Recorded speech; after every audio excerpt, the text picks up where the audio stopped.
Hello everyone, welcome to exam plus academy. आज के इस वीडियो में हम डिस्कस करेंगे हमारे सितंबर मंथ के बैंकिंग एंड फाइनेंशियल अवेयरनेस का पार्ट 2 हम डिस्कस करेंगे। इसका पार्ट 1 ऑलरेडी आ चुका है, जो आप लोग हमारे चैनल पे जाके बैंकिंग अवेयरनेस प्लेलिस्ट में देख सकते हैं। और जल्द ही मैं इसका पार्ट 3 भी आपके लिए लेके आऊंगी और इसका कंप्लीट पीडीएफ यानी कि हमारे सितंबर मंथ के बैंकिंग एंड फाइनेंशियल अवेयरनेस का कंप्लीट पीडीएफ, जिसमें आपको पार्ट 1, पार्ट 2 एंड पार्ट 3 मिलेगा। नीचे दिए गए लिंक से आप लोग परचेज कर सकते हैं। और ये जो वीडियो है ये आपको हिंदी इंग्लिश दोनों में ही मिलेगी, जैसे मैं आपके लिए लेके आती हूँ। क्वेश्चन, ऑप्शंस एंड कंटेंट जो है वो आपको हिंदी इंग्लिश बायलिंगुअल दोनों ही लैंग्वेज में मिलेगा। और अगर आपने अभी तक लास्ट 6 मंथ का अप्रैल टू सितंबर आरबीआई सर्कुलर नहीं देखा है तो यह काफी इंपॉर्टेंट है, specially RRB scale 2 and scale 3 के लिए हिंदी इंग्लिश दोनों में ही इंपॉर्टेंट है। इसको आप लोग जरूर देखिए, एग्जाम्स के पॉइंट ऑफ व्यू से काफी इंपॉर्टेंट वीडियो रहेगा। और स्टैटिक बैंकिंग अवेयरनेस सीरीज जो मैं आपके लिए लाई हूँ, मोस्ट इंपॉर्टेंट सीरीज है। स्टैटिक बैंकिंग अवेयरनेस सीरीज सभी बैंक एग्जाम्स में पूछे जाती है और इसके साथ साथ ही इंटरव्यू के लिए भी काफी ज्यादा इंपॉर्टेंट है। और ये मैंने पार्ट 1 से पार्ट 38 तक कवर किया है। इसमें अलग अलग टॉपिक के साथ स्टैटिक बैंकिंग अवेयरनेस सीरीज को मोस्ट इंपॉर्टेंट सीरीज है। और ये भी आप लोग मेरे चैनल पर जाके स्टैटिक बैंकिंग अवेयरनेस प्लेलिस्ट में देख सकते हैं। अलग अलग टॉपिक के साथ पार्ट 1 से पार्ट 38 तक कवर की गई है स्टैटिक बैंकिंग अवेयरनेस सीरीज। और इस सीरीज का भी कंप्लीट पीडीएफ आप लोग नीचे दिए गए लिंक से परचेज कर सकते हैं। और अगर आपने अभी तक लास्ट 6 मंथ करंट अफेयर्स की बात करें तो ये नहीं देखा है, तो अप्रैल से सितंबर तक का लास्ट 6 मंथ करंट अफेयर्स में आपके लिए लेके आई हूँ। इसमें पार्ट 1 से पार्ट 7 तक अलग अलग टॉपिक के साथ कवर किया गया है। ये भी आपको हिंदी इंग्लिश दोनों में ही मिलेगा, बायलिंगुअल मिलेगा, लास्ट 6 मंथ करंट अफेयर्स। और जिन भी एग्जाम्स में करंट अफेयर्स पूछा जाता है उनके लिए काफी ज्यादा इंपॉर्टेंट है अप्रैल से सितंबर तक का current affairs plus static GK भी। ये वीडियो काफी इंपॉर्टेंट रहेगा, ठीक है। इसका भी आप लोग कंप्लीट पीडीएफ नीचे दिए गए लिंक से परचेज कर सकते हैं। तो चलिए शुरू करते हैं हमारा आज का सेशन। हमारा आज का पहला क्वेश्चन है, Which company has replaced Paytm as the title sponsor of the Board of Control for Cricket in India (BCCI)? तो किस कंपनी ने भारतीय क्रिकेट कंट्रोल बोर्ड यानी कि बीसीसीआई के शीर्षक प्रायोजक के रूप में पेटीएम की जगह ली है? ये क्वेश्चन में पूछा गया है। तो बोली है मास्टर कार्ड ने। राइट आंसर क्या हो जाएगा इसका? Master card is the right answer of this question. तो मास्टर कार्ड बीसीसीआई द्वारा आयोजित सभी अंतर्राष्ट्रीय और घरेलू क्रिकेट मैचों के शीर्षक प्रायोजक के रूप में पेटीएम की जगह लेने के लिए पूरी तरह तैयार है। पेटीएम के पास 2023 के अंत तक अधिकार थे और पेटीएम ने बीसीसीआई से क्रेडिट कार्ड प्रमुख मास्टर कार्ड को अपने India home cricket title rights सौंपने का अनुरोध किया था। और पेटीएम कथित तौर पर जुलाई की समय सीमा को फिर से सौंपने का अनुरोध करने से चूक गया था। हालांकि बीसीसीआई उनके लंबे समय से संबंध के कारण विलंबित अनुरोध पर विचार करने के लिए तैयार है। यानी कि Mastercard is all set to replace Paytm as the title sponsor for all international and domestic cricket matches organized by the BCCI. Paytm held the rights till the end of 2023. Paytm requested BCCI to assign its India home cricket title rights to credit card major Mastercard. Paytm had reportedly missed the July deadline to request a reassignment. However, BCCI has been willing to consider its delayed request due to their long-standing relationship. इसी question के regarding other important points भी आपको दिया गया है। हम बात कर लेंगे मास्टर कार्ड की। तो master card founded in 16 December 1966 USA, headquarter है न्यूयॉर्क यूएस, और सीईओ है माइकल मायबैक, और मास्टर कार्ड के एग्जीक्यूटिव चेयरमैन है अजय बांगा। इंपॉर्टेंट है ये सारे ही पॉइंट्स। और मैं आपको हर वीडियो में जैसे बोलती हूँ उस वीडियो में जरूर बोलूंगी कि आप लोगों ने वीडियो को पॉज करके या फिर पीडीएफ डाउनलोड करके कंटेंट को लाइन बाय लाइन जरूर पढ़ना है। क्वेश्चन पूछे गए हैं और पूछे भी जाएंगे आने वाले बैंक एग्जाम्स में कंटेंट से। जो मैं आपको कंटेंट प्रोवाइड कराती हूँ इस कंटेंट से, तो आपने ये कंटेंट को जरूर पढ़ना है। जिसको जो लैंग्वेज सुटेबल है वो उस लैंग्वेज में कंटेंट को पढ़ सकता है। हिंदी वाले हिंदी में, इंग्लिश वाले इंग्लिश में, जिसको जो लैंग्वेज सुटेबल है, लेकिन कंटेंट को जरूर पढ़ना है, ठीक है। तो इसलिए आप लोग कंटेंट को जरूर पढ़िए, एग्जाम्स आपका पास आ चुका है। हम चलेंगे हमारे नेक्स्ट क्वेश्चन पे। हमारा नेक्स्ट क्वेश्चन है, Which of the following insurance company has got the license of direct insurance broker by IRDAI? यानी कि निम्न में से किस इंश्योरेंस कंपनी को IRDAI द्वारा प्रत्यक्ष बीमा ब्रोकर का लाइसेंस प्राप्त हुआ है? तो वो हुआ है Lords Mark insurance. Right answer क्या हो जाएगा इसका? Lords Mark insurance is the right answer of this question. तो क्या बोला गया है कि लॉर्ड्स मार्क इंश्योरेंस ने प्राप्त किया बीमा लाइसेंस भारतीय नियामक और विकास प्राधिकरण यानी कि IRDAI, हिंदी में इसको क्या बोलेंगे? भारतीय बीमा नियामक और विकास प्राधिकरण, इंग्लिश में क्या बोलेंगे?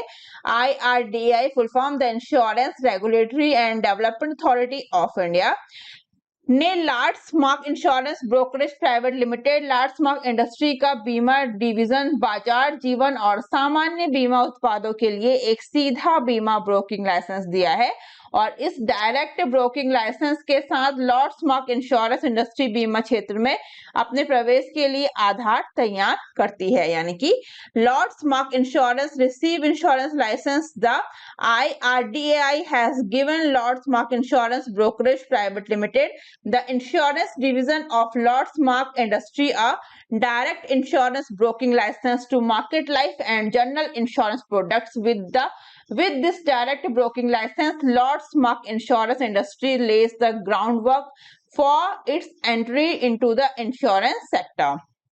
नेक्स्ट पॉइंट क्या बोला गया है कि लॉर्ड्स मार्क इंश्योरेंस से बीमा पॉलिसी किंग प्लेटफॉर्म पर जीवन और सामान्य बीमा उत्पादों के लॉन्च के लिए संबंधों को औपचारिक बनाने के लिए ब्रोकिंग पहले से ही कुछ शीर्ष बीमा प्रदाताओं के साथ बातचीत कर रही है। यानी कि insurance from Lords Mark insurance in order to formalise relationship for the launch of life and general insurance product on its policy king platform broking is already in talk with a few top insurance providers. चलेंगे हम हमारे next question पे। हमारा next question है The Competition Commission of India has approved the acquisition of BillDesk by which of the following companies for $4.7 billion in September 2022। यानी कि भारतीय प्रतिस्पर्धा आयोग ने सितंबर 2022 में $4.7 बिलियन में निम्नलिखित में से किस कंपनी द्वारा बिलडेस्क के अधिग्रहण को मंजूरी दी है? तो राइट आंसर क्या हो जाएगा? PayU is the right answer of this question. तो The CCI approved the acquisition of 100% equity of IndiaIdeas.com BillDesk by PayU Payments. तो भारतीय प्रतिस्पर्धा आयोग ने पेयू पेमेंट्स द्वारा IndiaIdeas.com BillDesk की 100% इक्विटी के अधिग्रहण को मंजूरी दी है। नेक्स्ट इसका पॉइंट है the proposed combination relates to the acquisition of 100% of the equity share capital of India Ideas Limited IIL by PayU India. Prosus NV backed PayU announced in August 2021 that it will buy digital payments provider BillDesk for $4.7 billion.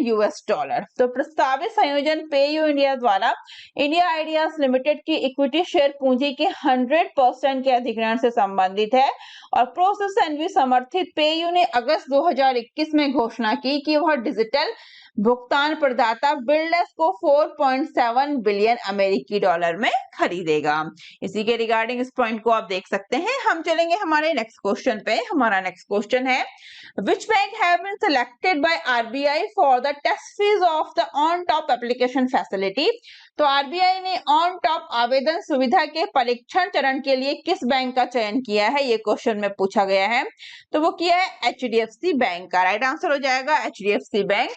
RBI ने घोषणा की कि HDFC bank और precision biometric India private limited को नियामक sandbox के तहत खुदरा भुगतान विषय के लिए ऑन टैप एप्लीकेशन सुविधाओं के तहत ऑफलाइन खुदरा भुगतान और बैंकिंग के लिए NLIT कुंजी समाधान उत्पादों के परीक्षण चरण के लिए चुना गया है। यानी कि the RBI has announced that HDFC Bank and Precision Biometric India Private Limited has been selected for the test phase for their offline retail payments and NLIT key solution for banking products under the on top application facilities for the theme retail payments under the regulatory sandbox। तो ये important है ये सारे ही point, और इसके अलावा मैं आपके लिए कुछ की पॉइंट्स लेके आई हूँ related to offline retail payments पे, ये आप देख सकते हैं। फर्स्ट पॉइंट हम डिस्कस कर लेते हैं। Offline retail payments is an HDFC bank product that provides the capability for customer and merchants to able to pay and receive payment in offline mode. और ऐसे ही अदर 2 पॉइंट्स भी आप discuss कर सकते हैं, देख सकते हैं। हम चलेंगे हमारे नेक्स्ट क्वेश्चन पे। हमारा नेक्स्ट क्वेश्चन है, Which bank has introduced a new SMS banking facility for its customer recently? हाल ही में किस बैंक ने अपने ग्राहकों के लिए एक नई SMS बैंकिंग सुविधा शुरू की है? तो वो की है HDFC बैंक ने। राइट आंसर क्या हो जाएगा इसका? HDFC bank is the right answer of this question. तो निजी क्षेत्र के ऋणदाता HDFC बैंक ने अपने ग्राहकों के लिए नई SMS बैंकिंग सुविधा शुरू की है। बैंक का दावा है कि अब ग्राहक 24 घंटे बैंकिंग सेवाओं की एक विस्तृत श्रृंखला का उपयोग कर सकते हैं, चाहे वे कहीं भी हो। यानी कि the private sector lender HDFC bank introduced a new SMS banking facility for its customer. The bank claims that new customer can access a wide range of banking services round the clock 24/7 into 365 no matter where they are। इसी के regarding other important point आप देख सकते हैं। हम चलेंगे हमारे next question पे। हमारा नेक्स्ट क्वेश्चन है, which small finance bank has launched a rainbow savings account exclusively for the transgender community. यानी कि किस लघु वित्त बैंक ने विशेष रूप से ट्रांसजेंडर समुदाय के लिए इंद्रधनुष बचत खाता लॉन्च किया है, यानी कि रेनबो सेविंग अकाउंट लॉन्च किया है। ये पूछा गया है कि किस लघु बैंक यानी कि स्मॉल फाइनेंस बैंक ने, तो वो किया है ESAF Small Finance Bank Limited is the right answer of this question। ESAF Small Finance Bank Limited ने ट्रांसजेंडर समुदाय के लिए एक रेनबो सेविंग अकाउंट लॉन्च किया है, जो विशेष रूप से उच्च बचत दरों और उन्नत डेबिट कार्ड सुविधाओं सहित एक होस्ट की गई सुविधा प्रदान करता है। 2015 में भारतीय रिजर्व बैंक ने सभी बैंकों को अपने सभी रूपों और आवेदनों में एक अलग कॉलम थर्ड जेंडर शामिल करने का निर्देश दिया है। यानी कि ESAF small finance bank limited launched a rainbow saving account for the transgender community offering a hosted features including high saving rates and advanced debit card facilities exclusively। In 2015, the RBI directed all the banks to include separate column third gender in all their forms and applications। तो याद रखिएगा, rainbow saving account जो है वो ESAF small finance bank ने launch किया है। किसके लिए? ट्रांसजेंडर कम्युनिटी के लिए। ठीक है, और इसी के रिगार्डिंग मैंने कुछ इंपॉर्टेंट पॉइंट्स आपको हिंदी और इंग्लिश दोनों में ही दिए हैं, आप इनको देख सकते हैं। हम इसका फर्स्ट पॉइंट डिस्कस कर लेते हैं कि ट्रांस फ्रेंडली बैंक खाते समय की जरूरत है और यह समाज की आधुनिकीकरण की दिशा में एक बड़ा कदम है। यानी कि trans friendly bank accounts are the need of the hour and it is a big step in the modernisation of the society. और ESAF बैंक की वित्तीय समावेशन पर ध्यान देने के साथ 25 वर्ष से अधिक पुराना है और इसकी दृष्टि भारत का अग्रणी सामाजिक बैंक बनना है। यानी कि ESAF bank is more than 25 years old with a focus on financial inclusion and its vision is to be India's leading social bank। ठीक है, इसे अदर इंपॉर्टेंट पॉइंट आप देख सकते हैं। हम चलेंगे हमारे नेक्स्ट क्वेश्चन पे।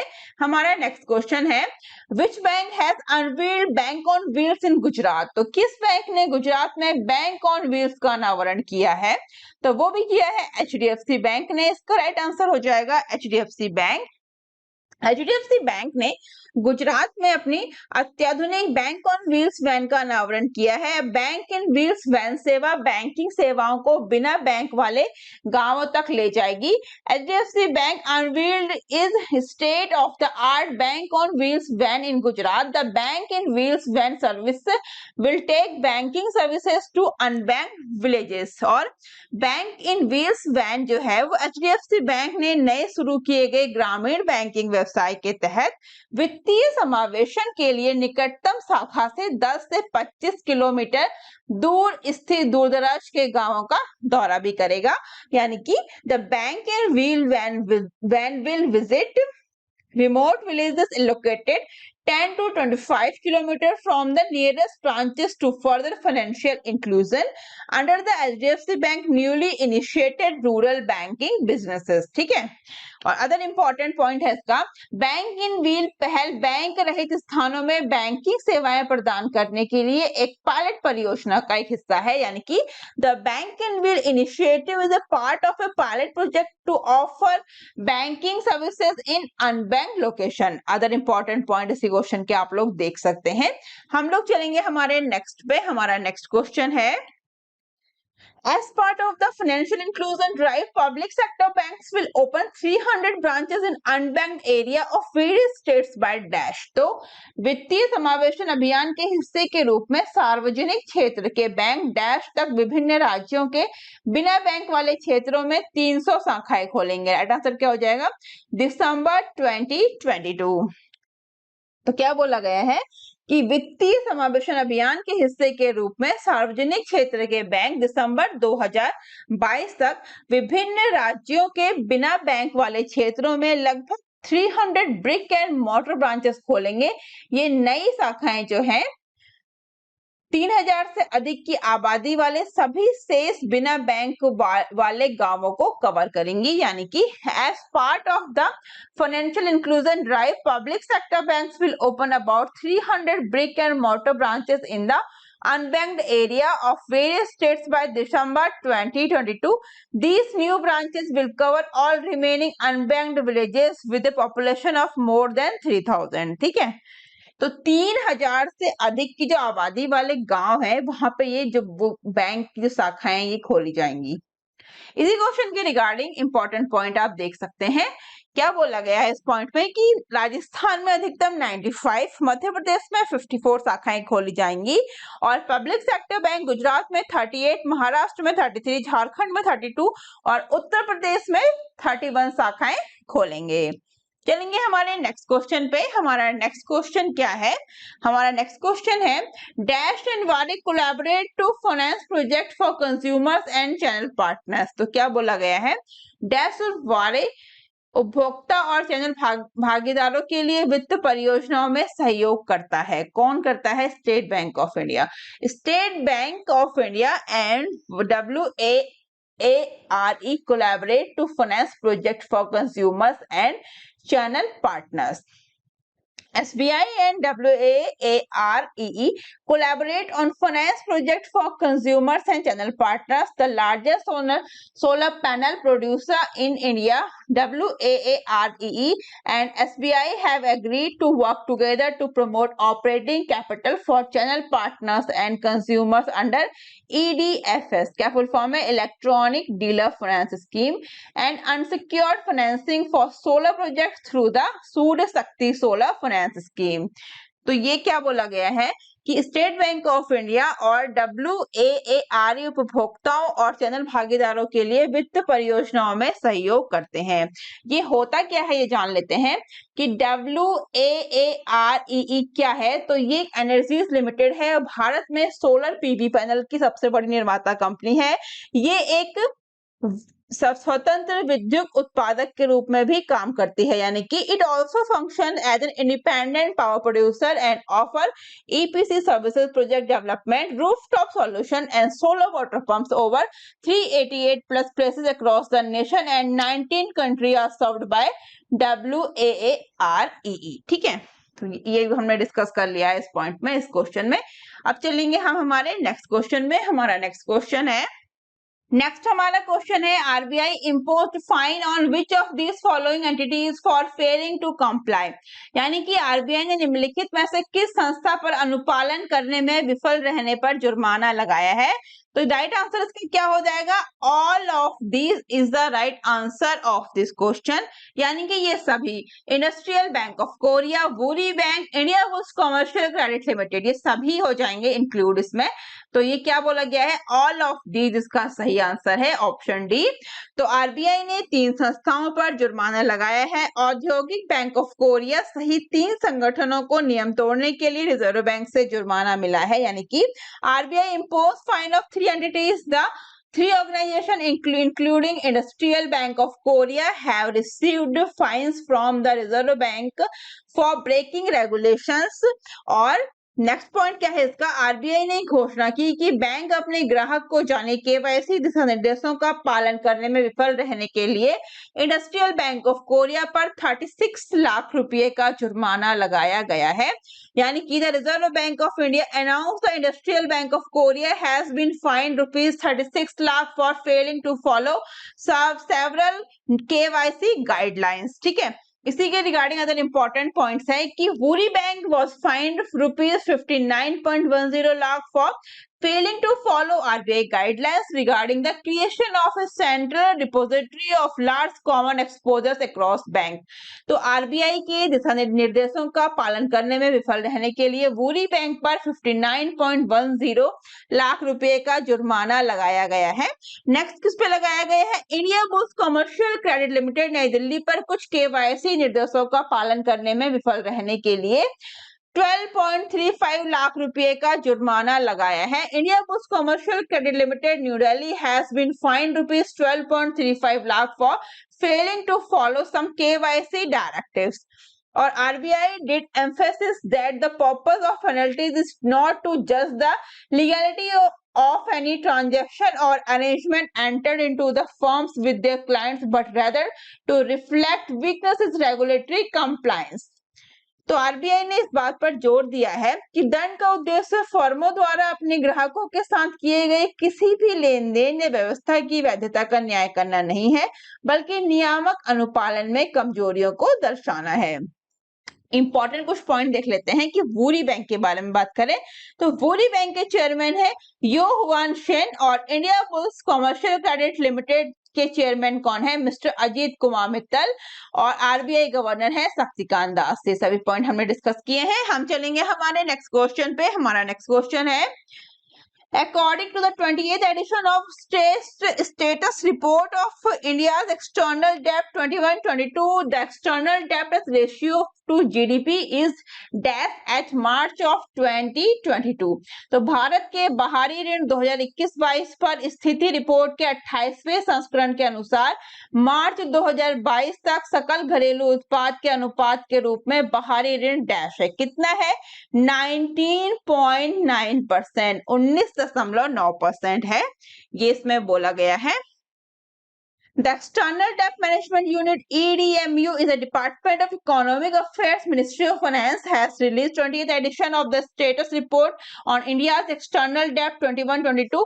India's external debt of $620.7 billion $620.7 billion as at end March 2022 grew by 8.2% over $573.7 billion as at end March 2021। यानी कि वित्त मंत्रालय के आर्थिक मामलों के विभाग में बाहरी ऋण प्रबंधन इकाई ने भारत के बाहरी ऋण 2021-22 पर स्थिति रिपोर्ट का 28वां संस्करण जारी किया है और मार्च 2022 के अंत में भारत का विदेशी ऋण 620.7 बिलियन अमेरिकी डॉलर था, जो मार्च 2021 के अंत में 573.7 बिलियन अमेरिकी डॉलर से 8.2% अधिक था। इसी क्वेश्चन के रिगार्डिंग अदर इंपॉर्टेंट पॉइंट है, ये आप देख सकते हैं। हम चलेंगे हमारे नेक्स्ट क्वेश्चन पे।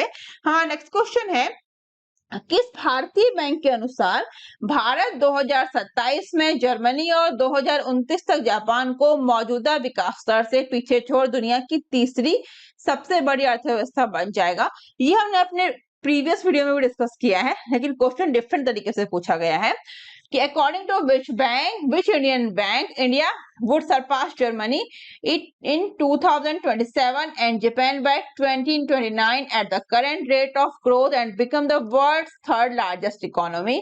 राइट आंसर क्या हो जाएगा, SBI is the right answer of this question। तो क्या बोला गया है कि India is set to become the third largest economy in the world by 2029। State Bank of India reports that India will surpass Germany in 2027 and most likely Japan by 2029 at the current rate of growth। इसी के regarding other important point है, आप देख सकते हैं इसमें क्या बोला गया है, हम इजी वे में डिस्कस कर लेते हैं कि भारत 2029 तक दुनिया की तीसरी सबसे बड़ी अर्थव्यवस्था बनने के लिए तैयार है, एसबीआई की एक रिपोर्ट में कहा गया है। और 2027 में इंडिया जर्मनी से आगे निकल जाएगा और ये संभावना भी है सबसे अधिक।